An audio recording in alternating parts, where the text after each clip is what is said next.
पंजाब में स्थित सिख धर्म के 3 तख्त साहिबान वाले शहरों को पावन शहरों का दर्जा देना पंजाब सरकार के लिए बड़े सौभाग्य की बात है।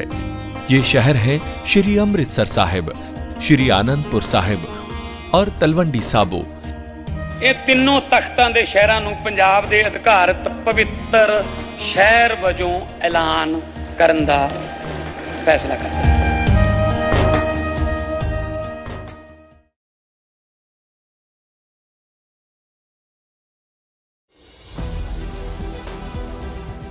जय संविधान, जय भीम, महात्मा गांधी की जय, गोडसे मुर्दाबाद।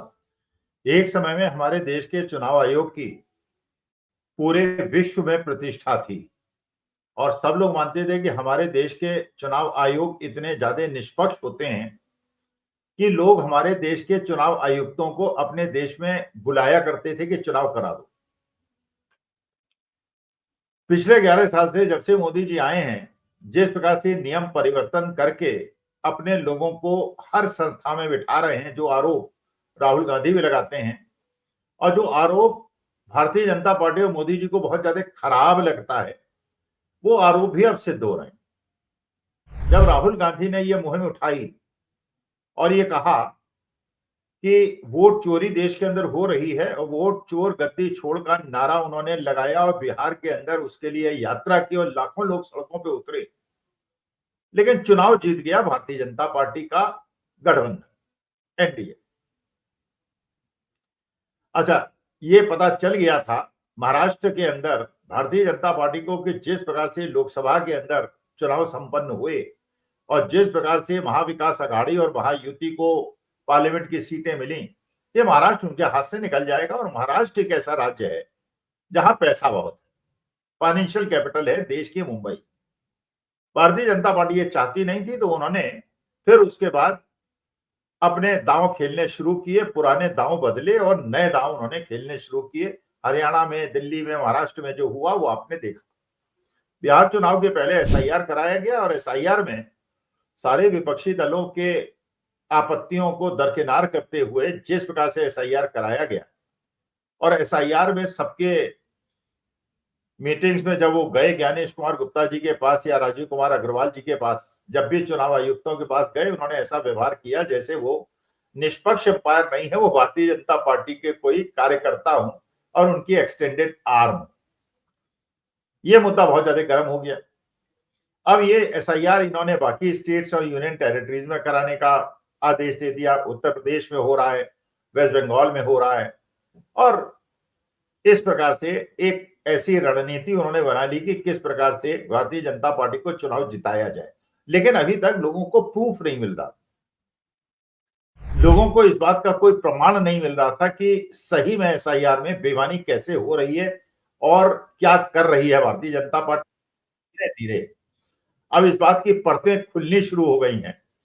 और जो राहुल गांधी ने सारे आलोचनाओं के बावजूद एसआईआर को बड़ा मुद्दा बनाया था और वोट चोरी को बड़ा मुद्दा बनाया था, वो आज सिद्ध होता नजर आ रहा है। आप जानते हैं, जब भी कोई चुनाव होता है उसके पहले हर प्रदेश के अंदर, हर जनपद के अंदर, हर बीएलओ के क्षेत्र के अंदर जो सरकारी रिप्रेजेंटेटिव होते हैं, बीएलओ घर घर जाते हैं और उसका परीक्षण करते हैं और घर घर जाके जब वो जाते हैं, घर के अंदर उन्हें बुलाते हैं लोगों को और पता चलता है भाई पिछली बार आपके वोटर लिस्ट में कितने नाम थे और अब कौन कौन है, कौन कौन यहां से चले गए हैं और कौन लोग मृत हो गए, कौन से ऐसे हो गए जो 18 साल से ऊपर हो गए। इसी प्रकार से हर चुनाव के पहले पुनर्निरीक्षण मतदाता सूची का होता है और किसी को कभी कोई परेशानी भी नहीं थी। लेकिन अब प्रश्न बहुत बड़े हो गए और एक ऐसा प्रूफ मिल गया है और इतना बड़ा प्रूफ मिल गया है जिससे कोई भी आदमी ये समझ सकता है कि वोट चोरी कैसे हुई है और चुनाव में हेराफेरी कैसे। अब ये देखिए, बिहार के अंदर एसआईआर हुई, बिहार के अंदर करोड़ों वोट कटे, वोट कटे। अच्छा, वोट क्यों कटेंगे भाई? वोट तो तब कम होंगे, वोट कम हो गए माने जो पहले वोटर लिस्ट थी 2024 के चुनाव में या पिछले विधानसभा चुनाव में, उससे वोट कम हो गए। अब ये वोट कम क्यों हुए? भाई या तो कारण यह है कि लोग मर गए और नए लोग पैदा नहीं हुए, या नए लोग 18 साल की उम्र उन्होंने प्राप्त नहीं, वहां पे उसका नाम वोटर लिस्ट में डाला जाए और जहां वो नहीं है वहां से उसका वोटर लिस्ट में नाम हटा दिया जाए, इसमें किसी को कोई आपत्ति नहीं थी। अगर फर्जी वोटर होते तो उनका भी नाम काटना चाहिए था। तो चाहे एसआईआर हो, चाहे नॉर्मल पुनर्निरीक्षण हो, ये प्रक्रिया अपनाई जानी थी। और पहले जैसे बीएलओ जाते थे, घर में जाते थे, घर के लोगों से बात करते थे, अड़ोस पड़ोस वालों से पता चल जाता था, मोहल्ले में सबको पता है, गांव में सबको पता है, शहर में सबको पता है कि कौन सही का रेजिडेंट है, वोटर है, कौन नहीं है, और उसके बाद ये वोटर लिस्ट बन जाती थी। अब प्रश्न ये बहुत बड़ा महत्वपूर्ण उठ गया, ये बिहार में आपने देखा कि जब वोटर लिस्ट का पुनर्निरीक्षण हुआ, सघन पुनर्निरीक्षण हुआ, तो वहां पे करोड़ों वोट कम हो गए। बंगाल के अंदर हुआ, वहां भी करोड़ों वोट कम हो गए। उत्तर प्रदेश में हुआ, वहां भी करोड़ों वोट कम हो गए। इसका मतलब यह है कि जिस जिस प्रदेश के अंदर एसआईआर होगा वहां पे करोड़ों वोट कम हो जाएंगे। अब करोड़ों वोट कम होने का मतलब यह है, अब जैसे पहले हमने बात की भाई 3 विकल्प हैं, या तो लोग मर गए और नए लोग 18 साल उन्होंने प्राप्त नहीं किया, इसलिए वोटर लिस्ट में कटौती हो गई। दूसरा ये हो गया कि लोग शिफ्ट हो गए, और तीसरा ये हो गया कि फर्जी वोटर्स थे। अच्छा, ये बात बिल्कुल पक्की है कि देश की जनसंख्या बढ़ी है। कहा हम लोग बात करते थे 1,25,00,000 की, 1,30,00,000 की, ये दूसरी बात है कि जनगणना नहीं हुई। अगर जनगणना हो गई होती तो ये पता चल गया होता कि वास्तविकता में देश की जनसंख्या बढ़ी है या घटी है। हर 10 साल के बाद जनगणना होती है, लेकिन ये पहली बार ऐसा हुआ मोदी जी के आने के बाद कि 2021 में जो जनगणना होनी थी वो नहीं हुई। तो ये नहीं पता कि देश की जनसंख्या बढ़ी या घटी, लेकिन ये अंदाजा लगाया जा सकता है कि देश की जनसंख्या बढ़ी, क्योंकि जन्म दर बढ़ी और मृत्यु दर उससे कम रही, इसलिए जनसंख्या बढ़ी। ये किसी के लिए भी जानना बहुत ज्यादा, लेकिन जनगणना क्यों नहीं कराई गई, अब इसका भी रहस्य खोल रहा है। अब जो सबसे बड़ा महत्वपूर्ण प्रश्न है कि अगर बिहार के अंदर भी वोटर कम हो गए, उत्तर प्रदेश में भी वोटर कम हो गए, बंगाल में भी वोटर कम हो गए, और जहां जहां एसआईआर हो रही है वहां वोटर कम हो रहे हैं और जनसंख्या बढ़ी है, तो इसका मतलब यह है कि ज्यादातर लोग ऐसे हैं, नाम तो तभी कटना चाहिए जब वो शिफ्ट हो जाए। अब शिफ्ट अगर मान लीजिए अपने प्रदेश के अंदर शिफ्ट होते हैं या दूसरे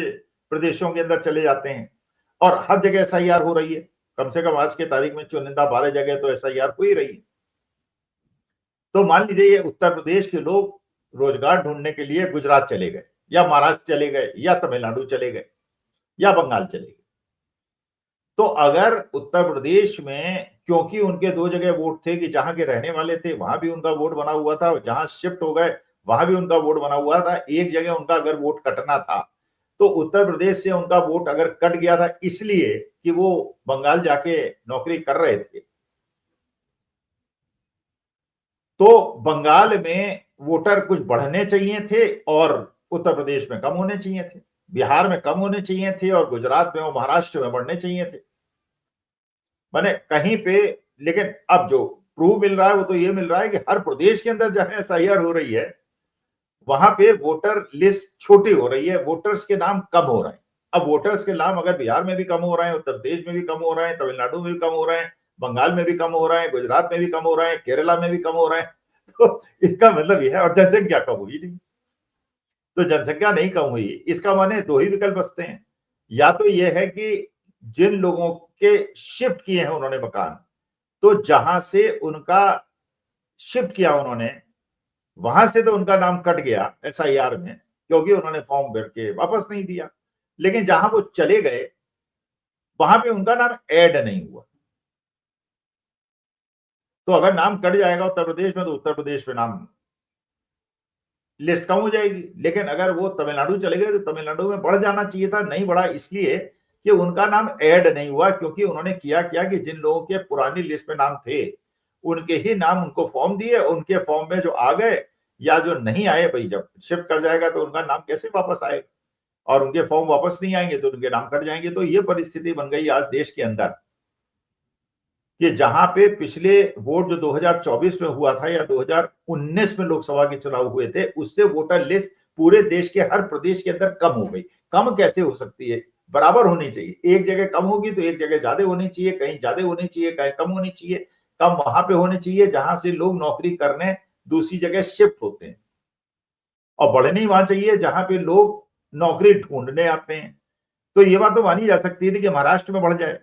गुजरात में बढ़ जाए, तमिलनाडु में बढ़ जाए, आंध्र प्रदेश में बढ़ जाए, तेलंगाना में बढ़ जाए और बिहार उत्तर प्रदेश में कम हो जाए। लेकिन अगर बिहार उत्तर प्रदेश में भी जनसंख्या वोटर लिस्ट कम हो रही है, शॉर्टेन हो रही है, बंगाल में भी शॉर्टेन हो रही है, तमिलनाडु में भी हो रही है, केरला में भी हो रही है, गुजरात में भी हो रही है, तो इसका मतलब यह है, अब एक ही सूत्र बचा कि ऐसा कैसे हो सकता है। ऐसा केवल इसलिए हो सकता है